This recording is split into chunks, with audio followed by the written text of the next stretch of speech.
Hello guys, അപ്പോൾ തുടങ്ങാം. This is ബൊഗ്വേ ചാനൽ. രാജകുമാർ പെരിയസ്വാമി സംവിധാനത്തിൽ ധനുഷിന്റെ ഒരു പുതിയ ചിത്രം വരുന്നുണ്ട്. ഒഫീഷ്യലി ആയിട്ട് അതിന്റെ പേരും കാര്യങ്ങളൊന്നും അവർ റിവീൽ ചെയ്തിട്ടില്ല.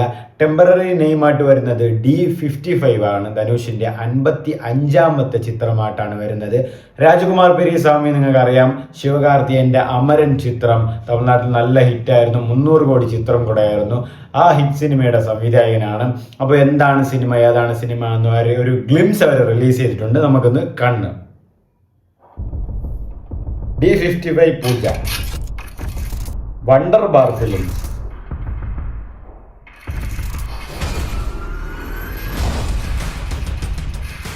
രാജകുമാർ ശങ്കർ, SP സൂര്യ, മാരി സെൽവരാജ് എല്ലാവരും ഉണ്ടല്ലോ വരുന്ന wonder bar film. Sai Abhyankar, music Sreeleela, Sai Pallavi, Lalit കുമാറൊക്കെ ഉണ്ടല്ലോ. നല്ല കാസ്റ്റ് ആൻഡ് ക്രൂ തന്നെയാണ് കേട്ടോ. അതായത് ശ്രീലീല നായികയായിട്ട് സായ് പല്ലവി ഉണ്ട്. ആൻഡ് മ്യൂസിക് ഗോസ് ടു സായ ഭയങ്കർ. ചെറുക്കൻ പൊരിക്ക തന്നെ കേട്ടോ. ചെറുക്കൻ അതായത് അനിരുദ്ധിന്റെ ആ ഒരു തുടക്കകാലത്തും അനിരുദ്ധിനും പെട്ടെന്നൊക്കെയാണ് ഈ ബിഗ് സ്റ്റാർസിന്റെ സിനിമകളൊക്കെ കിട്ടുന്നത്.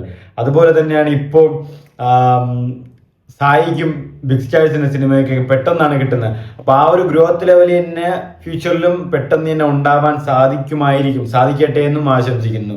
ആൻഡ് സായിയുടെ ഡ്യൂഡൊക്കെ ഇപ്പം ഡ്യൂഡിലെ ഊറും ബ്ലഡ് ആൻഡ് ഡ്യൂഡിലെ BGM ഒക്കെ ഇൻസ്റ്റഗ്രാമൊക്കെ ഭയങ്കര ട്രെൻഡിങ് ആണ്. എല്ലാത്തിലും ആ മ്യൂസിക്കും കാര്യങ്ങളാണ് വരുന്നത്. മെട്രോ പ്രപ്പോസൽ സീനും അങ്ങനത്തെയൊക്കെ. D55 ധനുഷ്. ധനുഷ് പഴയ മോഡലാണ്. വെള്ള shirt,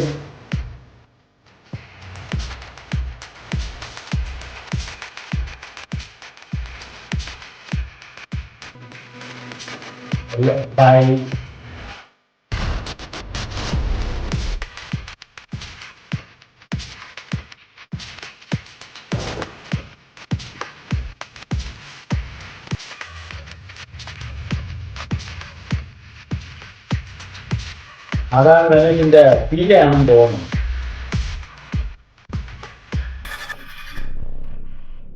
Dhanush written and directed by Rajkumar Periyaswamy. അപ്പോൾ ധനുഷിന്റെ 55ാമത്തെ ചിത്രത്തിന്റെ പൂജയാണ് നമ്മളിപ്പോ വീഡിയോ ആയിട്ട് കണ്ടത്.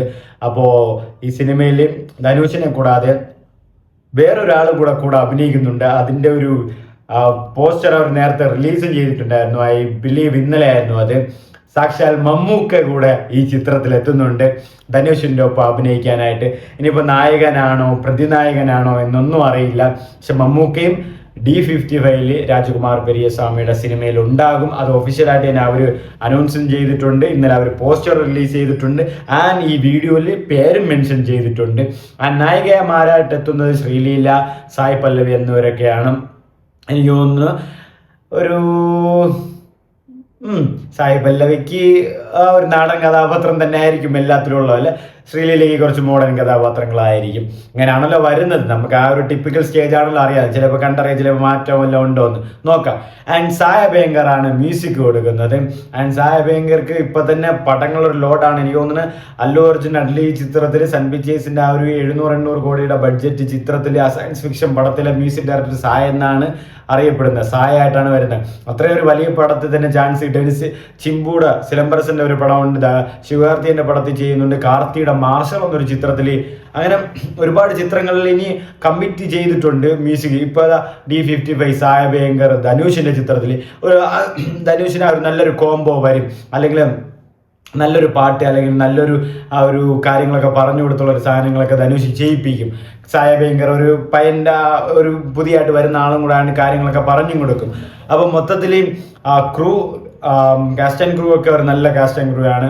ഡയറക്ടർ രാജകുമാർ പെരിയസ്വാമി അമരനൊക്കെ ചെയ്ത ഡയറക്ടറാണ്, നല്ലൊരു ഡയറക്ടറും കൂടെയാണ്. മ്യൂസിക് ഡയറക്ടർ വരുമ്പോൾ സാഭയങ്കർ നിങ്ങൾ അറിയാം, നല്ലൊരു മ്യൂസിക് ഡയറക്ടറാണ്. നല്ല പാട്ട് തന്നെ ഇടട്ടെ. കാസ്റ്റ് വരുമ്പോൾ ശ്രീലീല, സായി പല്ലവി ഇതിൽ മെയിനായിട്ട് വരുമ്പോൾ തന്നെ ധനുഷും മമ്മൂക്കയും രണ്ടുപേരും ഒരുമിച്ച് ഒരു സ്ക്രീനിൽ കാണാൻ കഴിയുക, ഒരുമിച്ച് രണ്ടുപേരും വരിക എന്നുള്ളത് തന്നെയാണ് ഏറ്റവുമായിട്ട് ഞാൻ ഭയങ്കര ആൻറ്റിസിപ്പേറ്റഡ് ആയിട്ട് ആലോചിക്കുന്നത്. അല്ലെങ്കിൽ എങ്ങനെയായിരിക്കും, എന്താ ക്യാരക്ടേഴ്സ് ആയിരിക്കും, അല്ലെങ്കിൽ എങ്ങനെയായിരിക്കും ഇവർ തമ്മിൽ ആ സ്ക്രീൻ പ്രസൻസ് ഷെയർ ചെയ്യുക എന്നൊക്കെ ഞാൻ ഭയങ്കര എക്സൈറ്റഡ് ആണ്. കാരണം മമ്മൂക്കയും ധനുഷും തമ്മിൽ അതും ഒരു പ്രോപ്പർ തമിഴ് ചിത്രമാണ് വരുന്നത്. മമ്മൂക്ക ഇനി കണ്ടപാടെ ഒരു പ്രതിനായകൻ വേഷം, വില്ലൻ വേഷം വരുന്നെന്നാണ് തോന്നുന്നത്. മമ്മൂക്ക അങ്ങനത്തെ വില്ലൻ വേഷങ്ങൾ ചെയ്യുമല്ലോ. പക്ഷേ ഈ പൂജയ്ക്ക് മമ്മൂക്ക ഇല്ല, സർപ്രൈസ് ആയിട്ട് വെച്ചിരിക്കുകയായിരിക്കും, അല്ലെങ്കിൽ എത്താൻ കഴിയാതിരിക്കും, അല്ലെങ്കിൽ കുഴപ്പമില്ലാത്ത സിറ്റുവേഷൻസ് ആയിരിക്കും. അതുകൊണ്ട് വേറെ വിഷയങ്ങളൊന്നുമില്ല. അപ്പോൾ ധനുഷിന്റെ സിനിമയിൽ മമ്മൂക്ക എത്തുമ്പോൾ മമ്മൂക്ക നായകനായിട്ടാണോ അല്ലോ പ്രതിനായകനായിട്ടാണോ അല്ലെങ്കിൽ ചേട്ടൻ ക്യാരക്ടർ അങ്ങനെ സപ്പോർട്ടിങ് റോളാണോ എന്നൊന്നും അറിഞ്ഞുകൂടാ. ഇനിയിപ്പോൾ ക്യാമിയോ വരാൻ ചാൻസ് ഇല്ല. അങ്ങനെയാണെങ്കിൽ അവർ ഇപ്പോഴേ അവർ ഡിസ്ക്ലോസ് ചെയ്യില്ല. ഒരു ഫുൾ ഫ്ലെഡ്ജഡ് പടത്തിൽ വരുന്ന ഒരു ക്യാരക്ടറായിട്ട് വരാൻ തന്നെയാണ് സാധ്യത. അപ്പോൾ ഞാൻ എക്സൈറ്റഡ് ആണ്, ഭയങ്കര എക്സ്പെക്റ്റഡുമാണ്. എങ്ങനെയായിരിക്കും രാജകുമാർ പെരിയസ്വാമി ധനുഷിനെയും മമ്മൂക്കയെയും ഒറ്റ സിനിമയിൽ സ്ക്രീൻ പ്രസൻസ് കൊണ്ട് കാണിക്കുന്നത്, അല്ലെങ്കിൽ എന്ത് ക്യാരക്ടറാണ് കൊടുത്തേക്കുന്നതെന്ന്. കാരണം മമ്മൂക്കയുടെ ക്യാരക്ടർ, മമ്മൂക്ക എന്തുകൊണ്ടായിരിക്കും ആ ക്യാരക്ടർ ചൂസ് ചെയ്തത്? മമ്മൂക്ക ചുമ്മാ ചൂസ് ഒന്നും ചെയ്യില്ല. മമ്മൂക്ക എന്തുകൊണ്ടായിരിക്കും ആ ക്യാരക്ടർ ഇഷ്ടപ്പെട്ട, അല്ലെങ്കിൽ മമ്മൂക്ക ചെയ്യണമെന്ന് തന്നെ അവർ നിർബന്ധം പിടിച്ചത് എന്തുകൊണ്ടാണ്? അപ്പോൾ നമുക്ക് നോക്കാം എന്തായിരിക്കും ധനുഷിൻ്റെ കൂടെ മമ്മൂക്ക ചെയ്യാൻ പോകുന്നത്, അല്ലെങ്കിൽ മമ്മൂക്ക ധനുഷുമായിട്ട് എന്താണ് ചെയ്യാൻ പോകുന്നത്. രാജകുമാർ പെരിയസ്വാമി ധനുഷിനെയും മമ്മൂക്കയും എങ്ങനെ ഒരുമിക്കുന്നു, എങ്ങനത്തെ റോളും കാര്യങ്ങളും കൊടുക്കുമെന്ന് കണ്ടറിയാം. ഈ സിനിമ എനിക്ക് തോന്നുന്നു ഈ വർഷം തന്നെ റിലീസ് ചെയ്യാനുള്ള സാധ്യത കൂടുതലാണ്. ബട്ട് പ്രോപ്പറായിട്ട് അവർ ഡേറ്റ് റിലീസും പറഞ്ഞിട്ടില്ല. കാരണം ഇനി അത് പറഞ്ഞിട്ട് അത് സമയത്തിന് ഇറക്കാതിരുന്ന, കാരണം ഷൂട്ടിംഗ് ഒന്നും തുടങ്ങിയിട്ടില്ലല്ലോ. അപ്പോൾ നല്ലൊരു കാസ്റ്റ് ആൻഡ് ക്രൂവിൽ തന്നെയാണ് വരുന്നത്. ആൻഡ് ധനുഷിനിപ്പം കഴിഞ്ഞ വർഷം 3 സിനിമകൾ എനിക്ക് തോന്നുന്നു 3 ലാംഗ്വേജിലായിട്ടുണ്ടായിരുന്നു. തെലുങ്കിൽ കുബേര എന്നൊരു ചിത്രം, തമിഴിൽ ഇഡ്ലിക്കട എന്നൊരു ചിത്രം, ഹിന്ദിയിൽ തേരെ ഇഷ്ക് മേൻ എന്നൊരു ചിത്രം. അതിൽ കുബേര എന്നൊരു ചിത്രം തമിഴിലും ഫ്ലോപ്പായിരുന്നു, തെലുങ്കിലും അങ്ങനെ വലിയ ഹിറ്റും കാര്യങ്ങളൊന്നും ആയില്ലായിരുന്നു. പിന്നെ അഭിനയത്തിൻ്റെ കാര്യങ്ങൾ മെൻഷൻ ചെയ്തിട്ടുണ്ടായിരുന്നു ധനുഷിൻ്റെ. ഇഡ്ലിക്കട തമിഴ്നാട്ടിലും ഓടിയൊന്നുമില്ല, മലയാളത്തിലും ഓടിയൊന്നുമില്ല. പിന്നെ തമിഴ്നാട്ടിൽ കളക്ഷനൊക്കെ കിട്ടിയെന്നൊക്കെ പറയുന്നു, എന്താണെന്ന് അറിഞ്ഞൂടാ, അവിടുത്തെ പാസം പിടിച്ച് പറ്റിയോണ്ടായിരിക്കാം. ആൻഡ് മൂന്നാമത് വരുമ്പോൾ തെലുങ്കിലും തേരെ ഇഷ്ക് മേൻ ഒരു പഞ്ചചവർ പടമായിരുന്നു. ഒരു രീതിയിലും കണക്റ്റ് ആവാത്ത ഒരു സൈക്കോ ലവ് സ്റ്റോറിയുള്ള പടം. ബട്ട് ഹിന്ദിയിലൊക്കെ ഭയങ്കര ഹിറ്റായിരുന്നു.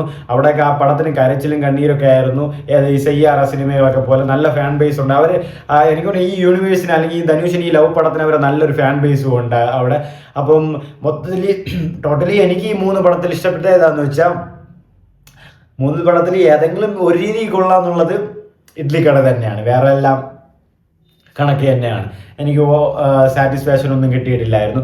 അപ്പോൾ ഈ വർഷം ധനുഷ് വരുന്നുണ്ട്. കരാന്ന് ഇപ്പം വിഘ്നേഷ് ശിവൻ പോർത്തോൾ വിഘ്നേഷ് രാജ പോർത്തോൾ ഡയറക്ടർ, അശോക് സെൽവൻ, ശരത് കുമാറൊക്കെ അഭിനയിച്ച പോർത്തോൾ ക്രൈം ത്രില്ലർ, സൈക്കോ ത്രില്ലർ, നിങ്ങൾക്കറിയാം തമിഴില്ല. ആ സിനിമയിലെ ഡയറക്ടറാണ്. കര എന്നൊരു സിനിമ, ദ നെയിം ഈസ് കര എന്നൊരു ഇൻട്രൊഡ്യൂസിങ് ഗ്ലിംസ് അവർ റിലീസ് ചെയ്തിട്ടുണ്ടായിരുന്നു. ഇപ്പോൾ അതിനുശേഷമാണ് ഈ DV55 ഇത് ഇറങ്ങുന്നത്. കണ്ടുനോക്കാം, ഒരു നല്ലൊരു പടം തന്നെ വരട്ടെ. രാജകുമാർ പെരിയസ്വാമി ഒരു നല്ല പടം തന്നെ ചെയ്യുമെന്ന് തോന്നുന്നു. നല്ലൊരു കഥ തന്നെ വരട്ടെ. ആൻഡ് ധനുഷിന് ഇപ്പോൾ ലൈനപ്സും നല്ലൊരു ഡയറക്ടേഴ്സിൻ്റെ കൂടെയാണ്. വളരെ ഒരുപാട് സിനിമാസ് ഒന്നും ചെയ്യാത്ത യങ് ഡയറക്ടേഴ്സിൻ്റെ കൂടെ വിഘ്നേഷ് രാജ ആൻഡ് ഇപ്പോൾ രാജകുമാർ പെരിയസ്വാമി. കണ്ടുനോക്കാം എങ്ങനെയാണ് ധനുഷിൻ്റെ ആ ഒരു പ്രൊജക്റ്റ് ലൈനൊക്കെ കാര്യങ്ങളൊക്കെ വരുന്നതെന്ന്. അപ്പോൾ ബൈ.